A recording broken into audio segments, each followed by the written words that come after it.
Salam sejahtera penonton dan puan-puan. Nama saya Beb Ekar. Saya dari kelas J1.3.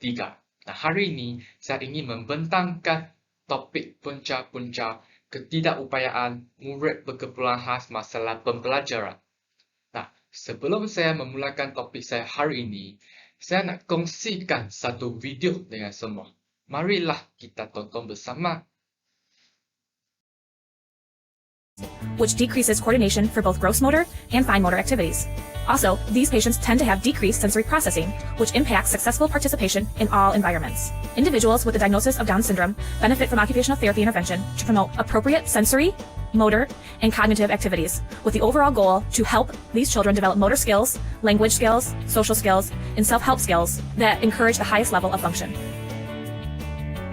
The following patient is using an obstacle course in this treatment session to facilitate basic sequencing, direction following, gross motor coordination, and functional strength and endurance.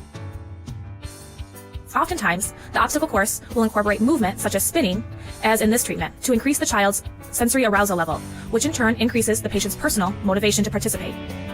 Incorporating more learning type tasks, such as a puzzle or a writing skill, is one way to break up a difficult task with more fun activities, which increases the child's ability to learn new skills. Even though a child may need coaxing, you will notice personal patient satisfaction in the completion of difficult tasks.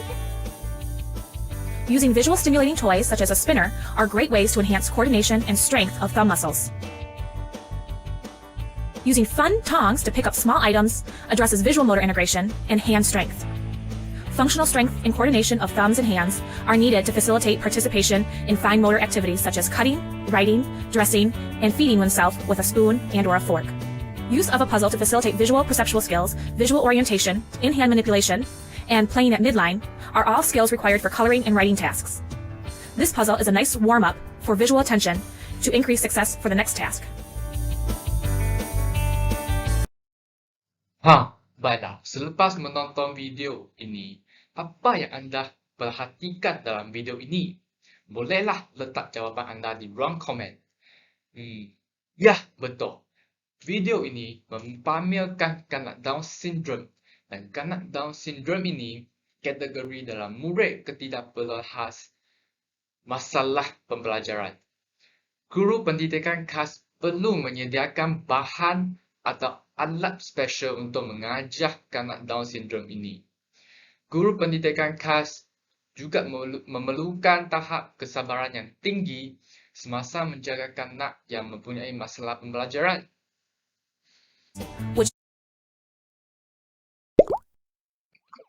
Seterusnya, murid berkeperluan khas masalah pembelajaran ialah kanak-kanak yang telah dikenal pasti dan disahkan oleh pakar profesional klinikal sebagai mengalami kecacatan yang mengganggu proses pembelajaran. Dan menurut analisis kerajaan, ketidakupayaan pembelajaran adalah masalah biasa yang dihadapi oleh kira-kira 15% daripada kanak sekolah. Pernah tak anda tengok rakan anda selalu tidur, mengadu tidak dapat hafal atau mengingat fakta dalam pembelajaran? Hal ini kerana murid masalah pembelajaran mempunyai ciri-ciri daya ingatan yang rendah, perkembangan intelek yang lambat, serta tempoh tumpuan yang rendah. Mereka tidak dapat fokus dalam masa yang panjang. Seterusnya, selain daripada penggunaan istilah murid ketidakupayaan pembelajaran untuk memanggil murid masalah pembelajaran, istilah kurang upaya intelek, terencah akal juga digunakan di negara Amerika Syarikat. Di samping itu, istilah kesukaran pembelajaran juga digunakan di negara UK. Sampai sini, mungkin anda akan tanya, 15% daripada 22,000 orang dalam sekolah, iaitu 300 orang daripada 2,000 murid dalam sekolah kategori dalam murid ketidakupayaan pembelajaran. Kenapa ya begitu banyak belajar murid bermasalah pembelajaran? Inilah topik yang saya nak bincangkan hari ini. Ia ada 5 punca ketidakupayaan murid berkeperluan khas masalah pembelajaran. Antaranya ialah faktor genetik, faktor pemakanan, kemalangan, dan jangkitan prenatal, perinatal, paskanatal serta faktor trauma. Terdapat banyak kajian menunjukkan faktor genetik merupakan faktor penyebab kepada masalah pembelajaran. Penyelidik mendapati 30 sehingga 50% kanak-kanak yang menghadapi masalah pembelajaran berpunca daripada ibu atau bapa atau kedua-duanya menghadapi masalah pembelajaran. Ini menunjukkan faktor genetik dapat diwarisi daripada ibu bapa kepada anak atau bayi. Ada 2 kejadian yang akan menyebabkan bayi menghadapi masalah pembelajaran, iaitu mutasi gen pengkod neurotransmitter dan reseptor dopamin. Kejadian kedua ialah kelahiran beberapa gen yang berpisah atau berinteraksi antara satu sama lain sehingga menyebabkan proses penularan genetik menjadi kompleks. Dan 2 kejadian ini akan menyebabkan penyakit autism.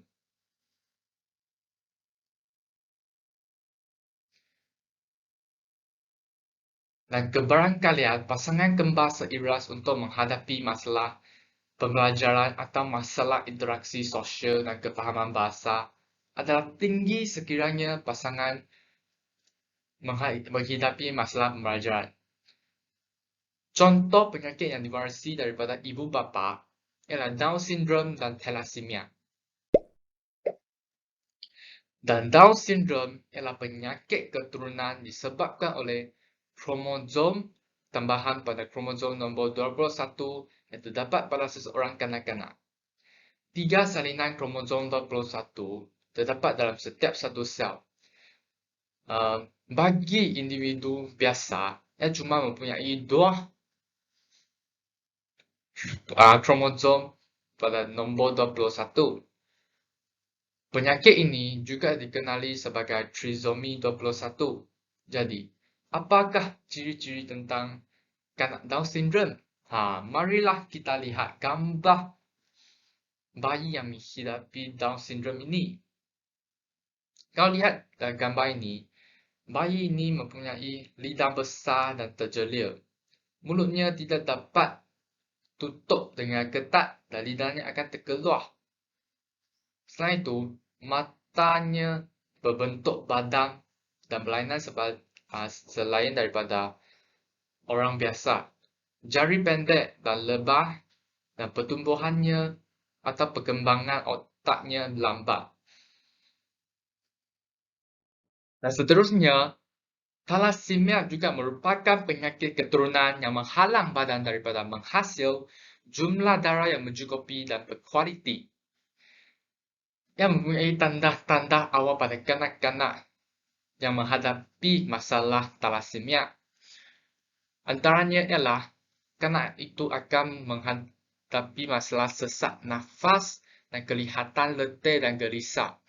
Hal ini kerana darah atau sel merah yang tidak mencukupi akan menyebabkan transportasi oksigen berkurangan dan akan menyebabkan kesesakan nafas dan ia melihat letih. Selain itu, punca kedua yang menyebabkan masalah pembelajaran ialah faktor pemakanan.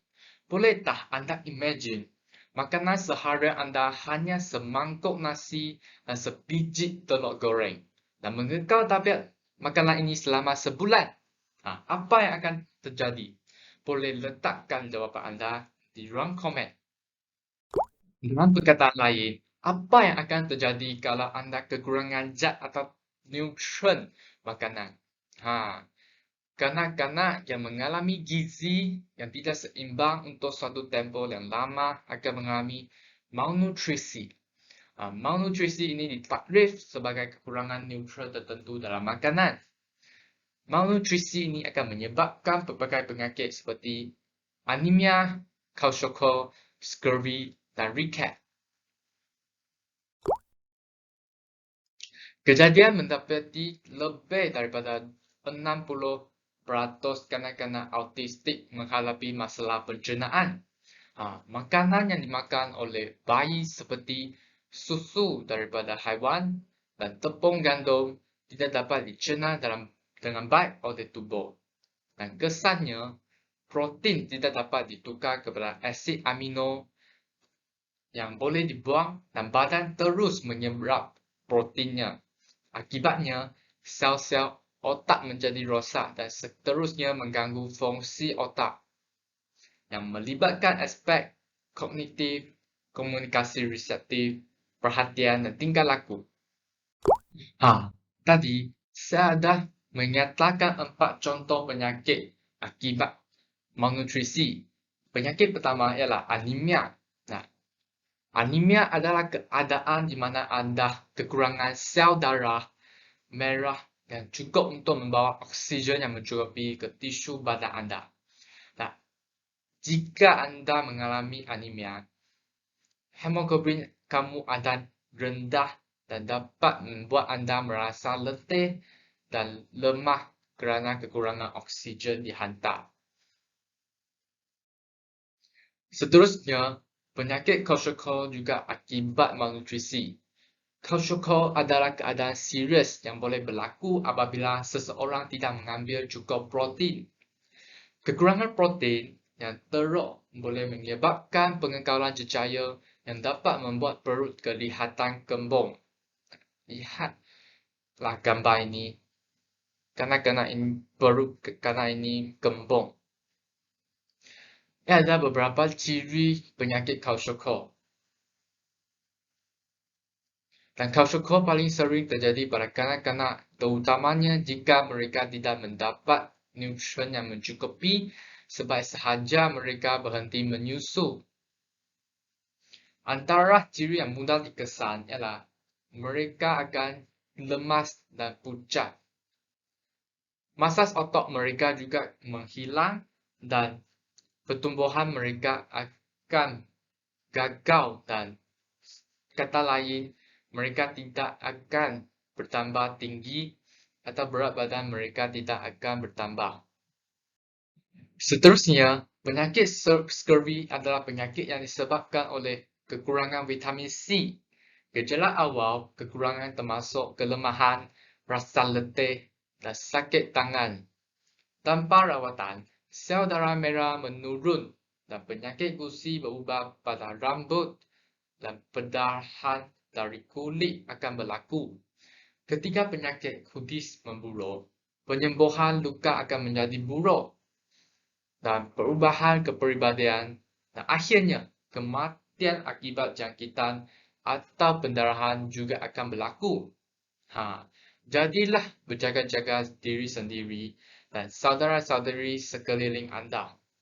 Sebagai contoh, adalah perempuan yang mengidap penyakit scurvy sebab nak kurus badan dan tidak makan.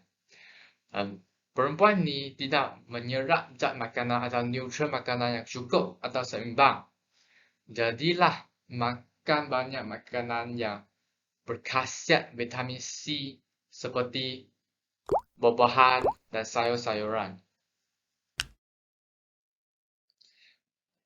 Di samping itu, penyakit ricket adalah disebabkan kekurangan vitamin D dan kalsium. Adakah anak anda tidak suka minum susu atau makan ikan?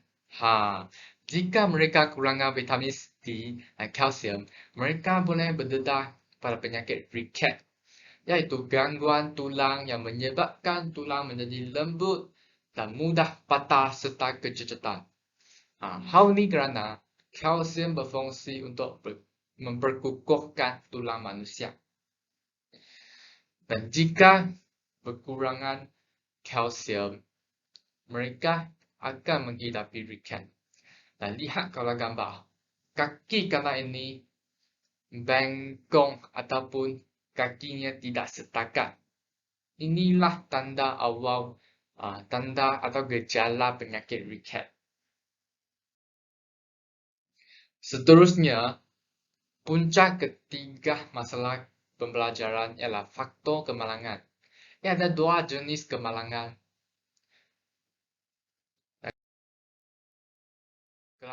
Kemalangan pertama ialah hentakan kuat kepada bayi. Bayi mungkin mengalami hentakan kuat terutamanya di bahagian kepala akibat kemalangan. Contohlah, bayi terjatuh dari tempat yang tinggi sehingga menggegak otak. Namun, jika ibu bapa melihat bayi tidak ceria atau tidak aktif, berkemungkinan besar bayi itu mengalami gegaran otak atau kecederaan otak yang lebih serius. Dan gegaran otak ini akan memberi kesan kepada fungsi otak. Kecederaan ini memerlukan masa untuk sembuh dengan sempurna dan ada kalanya memberi kesan apabila bayi itu semakin bertumbuh atau membesar. Dan kejadian kedua ialah bayi mungkin terminum atau terhidu bahan kimia. Sabun merupakan bahan kimia yang mudah diperoleh atau didapati dalam rumah.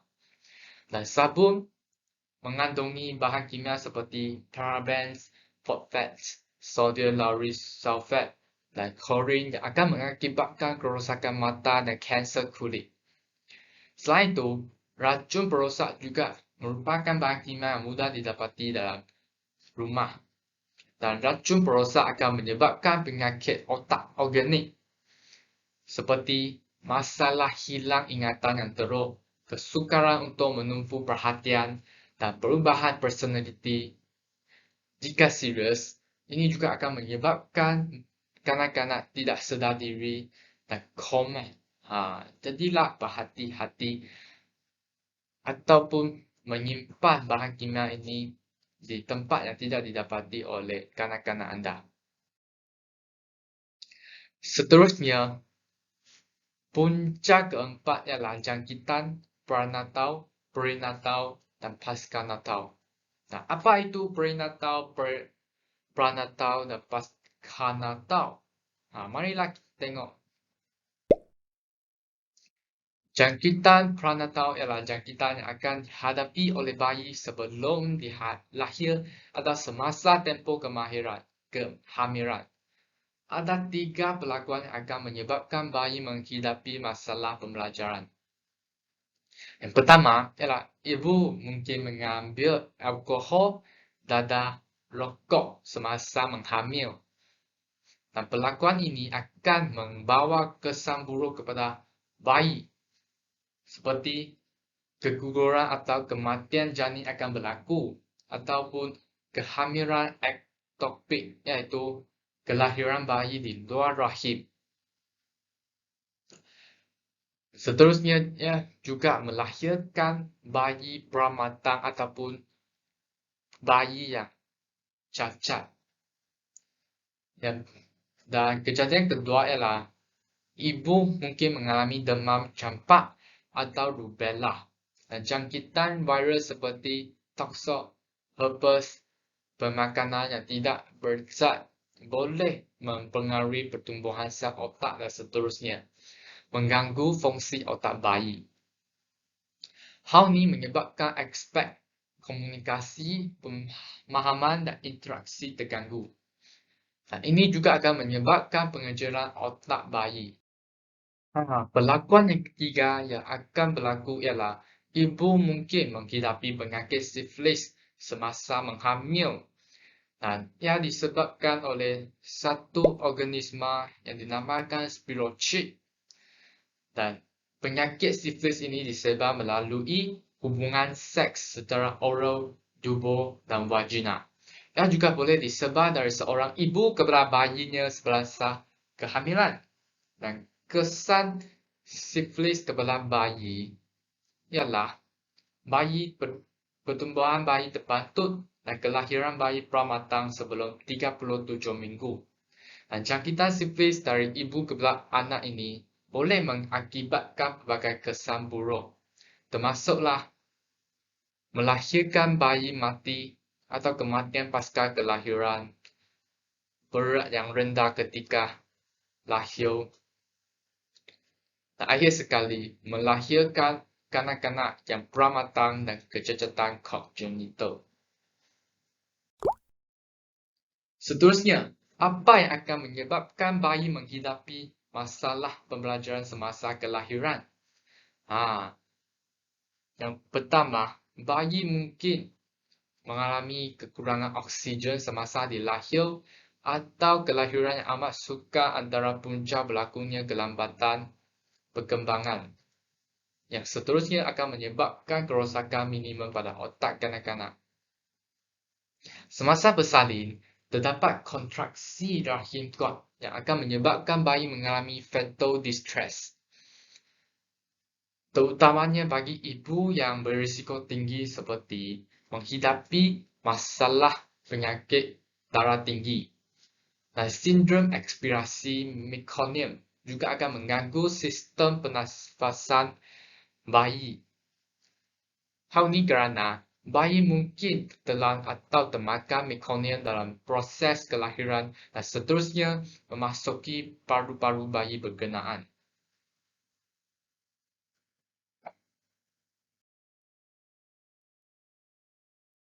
Kebanyakan bayi dilahir dalam lingkungan 40 minggu usia kandungan dan bayi dikatakan matang jika lahir di antara 37 ke 42 minggu usia kandungan.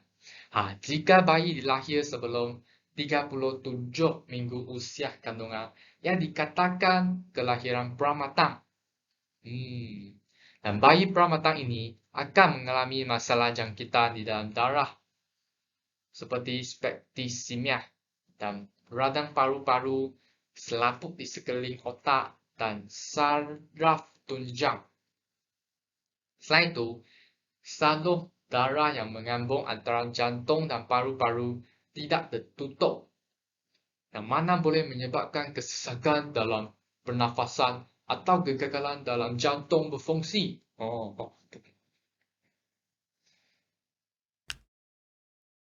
Seterusnya, jangkitan pasca natal ialah jangkitan yang dapat dijangkiti oleh bayi selepas kelahiran. Dan kejadian pertama ialah bayi mungkin demam panas tinggi.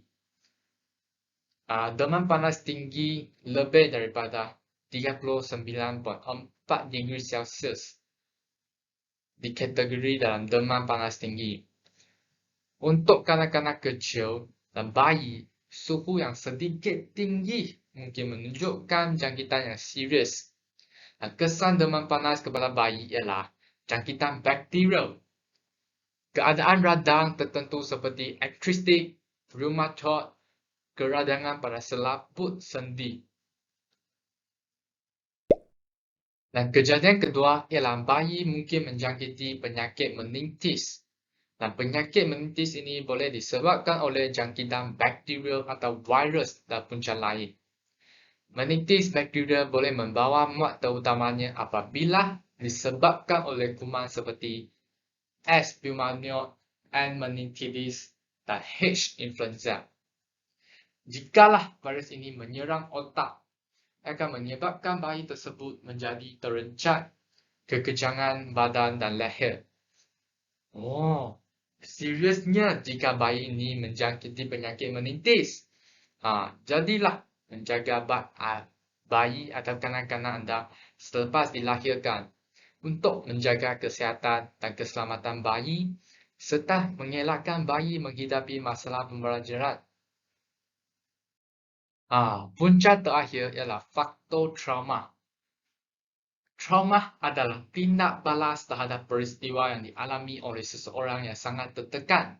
Contohlah, termasuk berada di zon perang, bencana alam, ataupun kemalangan. Trauma ini boleh menyebabkan pelbagai gejala fizikal dan emosi. Yang pertama, emosi ibu mungkin akan tidak stabil semasa mengandung. Dan tekanan fisiologi berupaya meningkatkan risiko melahir anak yang ada masalah seperti kuat meragam pada 2 tahun pertama kelahiran. Dan jika kesakitan tersebut tidak dirawat dan yang akan memudaratkan kesihatan ibu serta bayi dalam kandungan. Dan selepas kelahiran, kesan emosi tidak stabil ini juga akan menjejas fizikal dan mental bayi seperti melahir bayi yang kurang matang dan berat badan bayi yang rendah. Di samping itu, ibu yang mengandung kali pertama mungkin merasa takut untuk melahirkan anak. Hal ini kerana ketidakselesaan semasa tempoh kehamilan seperti mabuk pagi, keletihan sembelit atau sakit belakang akan memberi tekanan kepada ibu mengandung. Ibu juga akan risau apa yang akan berlaku semasa proses kelahiran dan apa yang perlu buat semasa melahir. Kerana jikalau gagal melahirkan bayi, nyawa bayi serta nyawa ibu sendiri mungkin terancam.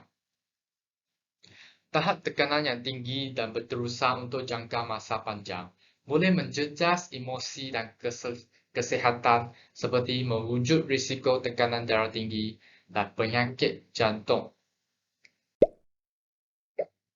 Seterusnya, ibu hamil terdedah kepada masalah kesihatan mental seperti kemurungan, depresi, dan gangguan emosi yang disebabkan berbagai faktor dalaman maupun luaran. Sebagai contoh, isu perceraian di saat isteri sedang syarat mengandung adalah faktor yang boleh memudaratkan kesihatan mental ibu hamil dan anak dalam kandungan. Dalam perkataan lain, semasalah mengandung, suami isteri itu mungkin akan menyatakan isu perceraian dan ini akan mempengaruhi emosi ibu yang menghamil. Selain itu, faktor kemiskinan juga boleh menyebabkan ibu mengandung mengalami tekanan hidup yang boleh memudarat kesihatan mental bayi dalam kandungan. Sebagai contoh, ibu bapa mungkin akan merisau akan wang untuk beli susu atau lapin, ataupun risau akan rezeki keluarga yang rendah. Baiklah, pembentangan saya tentang punca-punca ketidakpuasan murid untuk bahas masalah pembelajaran telah tamat. Dan terima kasih atas perhatian anda. Dan saya berharap anda boleh meletak soalan anda di ruang komen bawah. Bye-bye.